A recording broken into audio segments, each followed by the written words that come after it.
G'day friends, today we are talking landscape photography, specifically about ND filters and long exposure photography.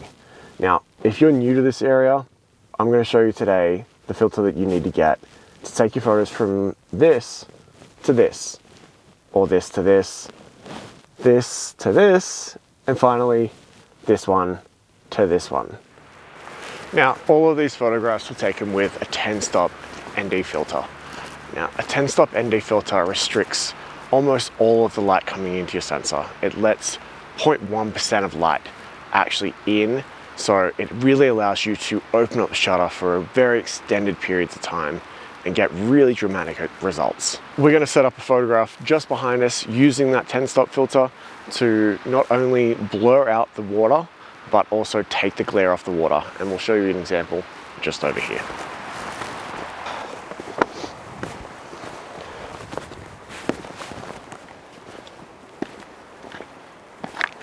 So what I'm looking for is a little bit of a foreground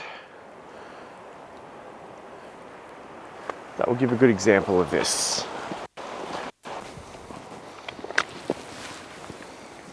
Ignore the fact that I've got wet pants, but I've picked this location because I've got a nice foreground element where you can see how the water's going to interact, and then nice color in the background.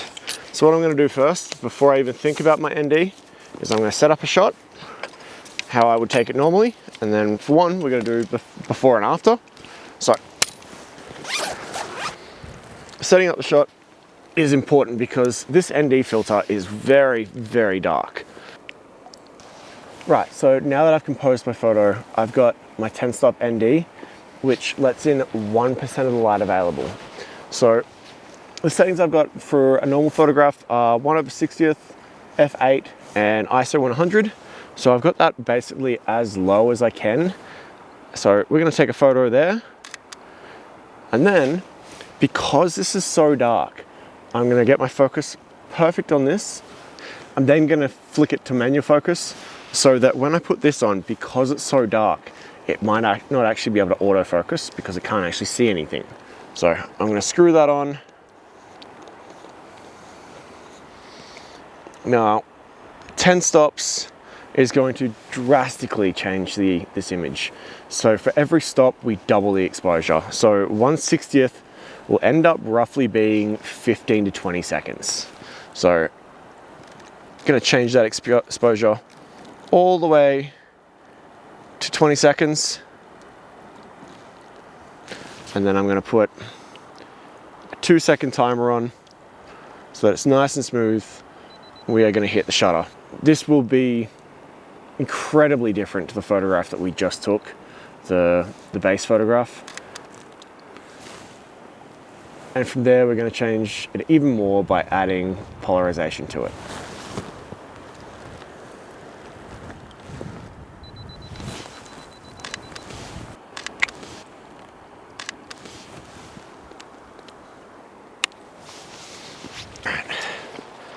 So now that we've actually got a photograph taken and we've explained how we focus it, I'm going to show you the easiest way to adjust your shutter, because figuring out the exposure with 10 stops or different kinds of stops on it can be pretty difficult.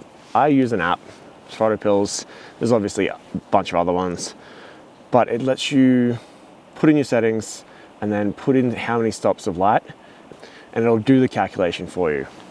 If you wanted to do it in your head, it would be, say, 1/60th, add a stop would be 1/30th, add a stop would be 1/15th, add a stop would be, it just keeps going from there. Once you get to the higher stop levels, it adds up pretty quickly. Taking long exposure photographs is actually really, really simple once you get the hang of it. It's really just a matter of focusing, which we showed you how to do, and adjusting for the right exposure, which using the app is super simple. Now, the reason why I recommend the 10 stop, number one being the circular polarizer that is on it, so that you can take reflections off surfaces, which is going to be most of the things you're shooting long exposures of anyway. And number two, I recommend the 10 stop purely because it's the most dramatic effect and it gives you the most versatility. So you can change your settings and go from, say, a 2-second exposure all the way to like 30 seconds to a minute. Whereas some of the other NDs that aren't as strong don't allow you to go to that extreme. So if you're starting out, the ND 1000 circular polarizer is the way to go.